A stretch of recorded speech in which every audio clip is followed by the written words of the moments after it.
ወደ ወይዘሮ መልሹ አልፋለሁ ከኢየሩሳሌም ተነስተን ወይዘሮ መልሹ ተነስተልኝ ተሽሎሞ እንደምን ዋላችሁ ሰላም እንደምን አለሽ ደህና ነሽ ወይ እግዚአብሔር ይመስገን ደህና ነን አንቺ ጋር ሁሉ ሰላም ነው ጦርነቱ አቁሟን የሚተኮሱት ሚሳኤሎች ለጊዜው አርገብ ብለዋን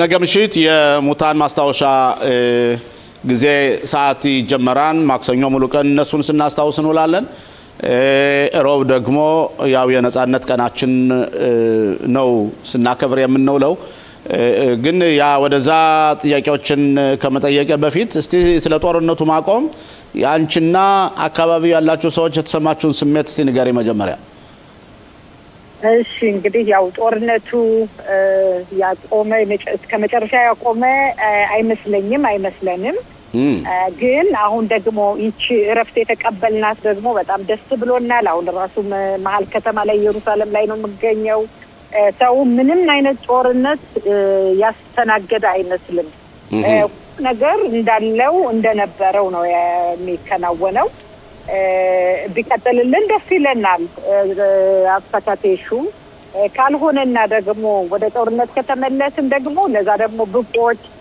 እንቁቅ እንግዲህ ተለማምደነዋል የተባልነውን በተግባር እናውላለን ብዬ ተስፋ አደርጋለሁ ከዛ በመቀጠል እንግዲህ ያው የማስታወሻ ቀኑ ያልከውን እውነት ነው 25644 ሰው ነው ህይወቱን ያጣው ማለት ነው ኦክቶበር 7ን እንዲሁም ደግሞ ከኢራን በተተኮሰ ራሱ የሞቱትንም በማጠቃለል ማለት ነው በዚህ የማይረሳው ምንድነው የኢትዮጵያ ይሁዶች ራሱ ሲመጡ ብዙ ነገር የከፈሉት እዚች ሀገር የተቀደሰች ሀገር እንደርሳለን ብለው ሳይደርሱ ለቀሩት እነሱንም በዚሁ ያው ማስታወስ አለብን ሁሉንም ማለት ነው በእነሱ ላይ የተመሰረተ በወታደሮች በሁሉም የተመሰረተች ሀገር ናት እና በእነሱ ላይ ነው እኛ ቁመን እነሱ ዋጋ ከፍለው እኛ ደግሞ ሳንከፍል እግዚአብሔር ለዚህ ቀን ያደረሰን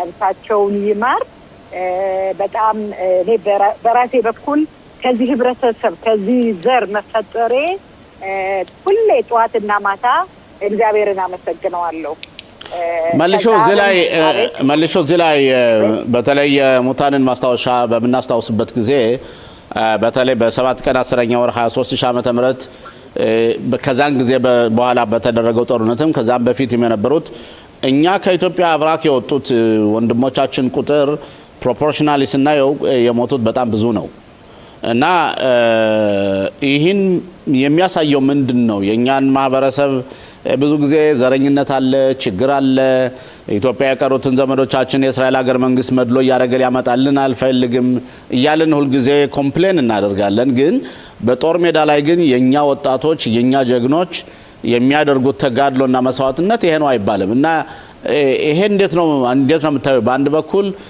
አገሪቱ ኢትዮጵያ የቀሩት ወገኖቻችን እንዳይመጡ እኛም እንድንመጣ የተደረገው ጥረት በጣም የመነመነ ነው እዚህ ሀገር ከመጣን በኋላ ግን ለሀገራችን መስዋዕትነት እየከፈልንና ነው ሁለቱ ነገሮች እንዴት ታያቸዋለሽ አቶ ሽሎሞ እውነት ነው እዚህ የከፈልነው ዋጋ ከባድ ነው ልጆቻችን ግን ምንድነው አሁን እኛ በተለይ እድሜያችን ገፋ ብሎ ከኢትዮጵያ የመጣ ነው እስቲል እስካሁን ድረስ ከዚህ ካለው ህዝብ ጋር አልተዋወቅም ብዙ እንግዲህ ካበሻ ጋር በሌላ ነገር በብዙ ነገር ስለምገናኝ ሳይ ወጣቶች ግን ከዚህ ተወለዱት በትንሽነታቸው የመጡት እስራኤል ሀገር የገቡት 8 አመት 10 አመት ይዘን 12 አመት ድረስ ነው ሌላውን ትንሽን ብትተወው ብዬ ነው ተለቅም ብለው እነሱ በጣም ከአገሩ ከህዝቡ ጋራ የተስማሙ ምንም አይነት የኢትዮጵያ የሚባል ነገር ስለሌላቸው የማስታወስ ይሄ አገሬ ብለው ህዝቤ ብለው ስለተቀበሉት ለነሱ በጣም አስብ እንግዲህ አንዳንዴም ልጆቻችንን ወይ የሆነ ነገር አርጋችሁ ቅሩ አትሄዱ ዛሬ ውትድርና ሞኛል ብለህ እንዲህ ብለህ ሲባል ነው ጓደኞቼ እዛ ሆነው እዚህ አልቀመጥም የሚሉ ጀግና ልጆች ነው ያሉን እና የነሱ ከህብረተሰቡ ጋር በጣም ተዋውደዋል እኛ ደግሞ የነበርንበት የሆነ ርዝራዥ ስላለ ብዙ ጊዜ ብዙ የማናውቅ ብዙ ነገሮች አሉ ግድ ይሁን ብለን በዚህ የምንለው ማለት ነው። እና ያንን ትንሽ ስላልተዋሃድን ምንም ነገር ስትሆን ጥቁር ስለሆንን ነው፣ የሆነች ነገር ስትሆን እንዲሆነን ነው። ምክንያት ነው የምንፈልገው። ምክንያቱም የኔ የሚሰማኝን ነው ማንጸባርቀው፣ የኔ የሚሰማኝን ነው እንጂ አብዛኛው የሚሰማውን አይደለም። እና ያንንም እኮ በትግል አብረን አንድ ላይ ሆነን ህብረተሰቡ ማስገነፍ እንችላለን ብዬ አስባለሁ ለወደፊት። ገባኝ። አሁን ወደ የውም አጽማውት ስለ የውም አጽማውት የምትይው ነገር ካለ? የውም አጽማውት እንግዲህ 78 ዓመት እናከብራለን። ይሄ ሁሉ ዋጋ ተከፍሎ አይመሰረትም። ጭራሽ አይሁድ የሚባል በምድር ላይ እንዳይኖር ነው ናዚው ሲጨፈጭፍ የነበረው። አሁንም የሚደረገው ጦርነት ሁሉ ኢቭን ከተማ አገር ሳይሆን አንድ ዘር አይሁድ የሚባል በዓለም ላይ እንዳይኖር ነው የሚደረገው። ግን ይህንን ሀገር የሚመሰርቱልኝ እንደምለው ይችን ሀገር የሰጠው የተናገረው የሰማይ አምላክ የእስራኤል አምላክ አንድና አንድ ስለሆነ ከሰው ጋር ይዋጋል፣ ሰው ከሌላ ሀገር ጋር ይዋጋል። ከእግዚአብሔር ጋር ግን መዋጋትና ማሸነፍ አይቻልም። ስለዚህ እግዚአብሔር ስለመሰረታት ይችን ሀገር አሁን ደግሞ የውም አጽማውቶቻችን እናከብራለን በደስታ። ያው እንደተባለው የፒኩድ አውሬፍ የሚለንን ሰምተን ቤታችንን ቢሆን ያችን ቀን የወተከ እግዚአብሔር ለዚህ ስላደረሰን ይኸው እንግዲህ እኛን ሊያጠፉ አቶ ሰሎሞ ሲዝቱ የነበሩት ኃያላንን ብለው ሲሉ የነበሩት እስኪ አሁን እንኳን ያለነ የት ነው ያሉት? ኦኬ እሺ ነገር እና እናከብራለን። እናንተ ኢየሩሳሌም አካባቢ ብዙ ኻሪዲዎች አሉ፣ ማለትም የሃይማኖት አክራሪዎች በውትድርና አገልግሎት ላይና በሚደረጉት ሁኔታዎች ላይ እነሱ ትንሽ ኢንቮልቭ እያደረጉ አይደለም። ይህን የማስታወሻ ቀንና የነጻነት ቀን የዚያው አካባቢ ሰዎች በተለይ ኻሪዲዎች እንዴት ነው የሚያከብሩት? እንዴት ነው ብዙ ለምሳሌ እስራኤላዊ ወጥቶ በነጻነቱ ቀን የስጋ ጥብስ እየጠበሰ ሙዚቃ እየሞዘቀ ከአንድ ላይ ሆኖ እየተደሰተ ይውላልና ኻሪዲዎች እንዴት ነው የሚያሳልፉት እናንተ አካባቢ ያሉት? እነሱ እንግዲህ ብዙ አብዛኛው ማለት አልችልም መናገር አልችልም ስለብዙ እኔ ለተወሰነ ላየሁት አንደኛ ውትድርና የማይገቡት እነሱ በጦርነት ስለማያምኑ ለዛ ነው። በጦርነት ስለማያምኑ ያው ውትድርናውንም እንደማይስማሙ ግን አብዛኛው አይደለም። እንደገና እነዚህ ኪፓስሩ ጋር የሚባሉት የሚገቡም አሉ።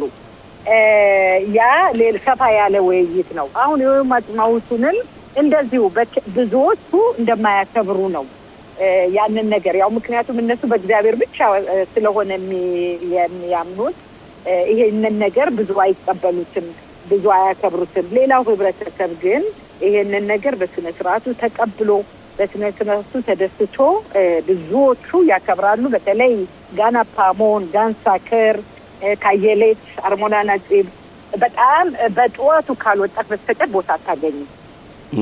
ደስ የሚል ጊዜ ነው። ኢየሩሳሌም በተለይ በጣም ነው የሚያምረው በዛ ሰዓት። ያው እንግዲህ ደግሞ በሚቀጥለው ወር ዮም ኢየሩሳሌም ይመጣልናል በ15/5/26 እና መልሾ ኢየሩሳሌም ልናከብር በጣም ተዘጋጅተናል ብለሽኛል። እና በዚህ በጦርነት ምክንያት አንዳንድ ከተማዎች በተለይ የከተማ ከንቲባዎች የሚያደርጉትን የደስታ መግለጫ ሰርዘውታል። ኢየሩሳሌም ከተማ ተሰርዟል ወይስ እንዴት ነው? ኢየሩሳሌም ከተማ አልተሰረዘም። በቀደምነት ከንቲባችን ሲናገሩ ነበር። ግን ያው ፒኩድ አውሬፍ እንደ አዘዘው የደጀኔዝ ማለት ነው የሚለውን እንሰማለን። ለነገሩ በየጊዜው መግለጫው ስለሚደረግ ያን ተደርጎ የሚቻል ከሆነ አብሮ ወጥቶ ማክበር ይቻላል። አሁን ደግሞ ጊዜው ያው አስከፊ ስለሆነ ደግሞ ቤታችን በረንዳ ላይ ሰፋ ያለው ግቢ ውስጥ ደግሞ ጊና ያለውም ቤተሰብ ካለን እዛ ሆነን ያችን ቀን እቤትም ቢሆን እቤትም ሆኖ ተሰባስቦ ያንን ቀን ያው ብዙ ሰው ያሳልፋል ብዬ ተስፋ አደርጋለሁ። አንቺ ባልሳሳት ባለፈው ስናወራ ልጆችሽ ወታደር ልጆች አሉሽ፣ ወንዶች እነሱስ ልጆችሽ አሁን ሚሉይም ይሄዳል አገልግሎታቸውን ጨርሰዋል። እንዴት ነው እና እነሱስ የሚያከብሩት አመት በዓሉን ልጆችሽ? የኔ ውትድርና ላይ ናቸው። የሚመጣ አይመስለኝም አንደኛው። አንዱ ግን ከመጣ ከአንደኛዋ ጋር ሆነን እናከብራለን ከቤተሰብ ከጓደኛ ጋር ብዬ ተስፋ አደርጋለሁ። እዛም ቢሆን እኔም በጣም ደስተኛ ነኝ። ጓደኞቹ ጋር ከራሱ ካሉት ጋር ስለሚያከብር ከኛ ጋር እንዳከበረ ነው መቆጥረው። አብሮኝ ቢሆን ደስተኛ ነኝ። ባይሆንም ደግሞ እሱ የተለየ አይደለም። ሌሎቹ ጓደኞቹም አብረውት ነው ያሉ። በዚህ የሚያዳምጡንም በብዛት ልጆቻቸው እዛ ናቸው ያሉና የኔ የተለየ ስላልሆነ ምንም አይነት ማጉረምረም አላሳይም። ደስተኛ ነኝ። ይችን ሀገር ራሱ የመጠበቅ አሁን በዚሁ አጋጣሚ እንዳነሳው ለዚች ሀገር ልጆቻቸው የተሰዉ በጣም ብዙ የኛ ህብረተሰብ አሉና ሊኮሩ ይገባቸዋል። ዝም ብለው አይደለም ልጆቹ በቃ ለዚች ሀገር ስለከፈሉ ቤተሰቦች ሊመሰገኑ ይገባል። ልናበረታታቸው ይገባል። ልንደግፋቸው ይገባል። ይሄን ነው የምለው። መልሾ በእውነት በጣም እናመሰግናለን ለአብሮን ለነበረን ቆይታ። እንደ ሁሌውም ቢሆን ይህን አመት በዓሉን በተመለከተ ስለሚደረገው አከባበርና ዮም ዚካሮን አንዳንድ መረጃዎችን ሰብስቤልንና በእርግጠኝነት በሁለተኛ ጊዜ ስንገናኝ የበለጠ መረጃ ትሰጭናለሽ። ስለነበረው ቆይታ በጣም እያመሰገንኩ መልካም አመት በዓል ይሁንልሽ እላለሁ። አሜን አሜን ለሁላችንም።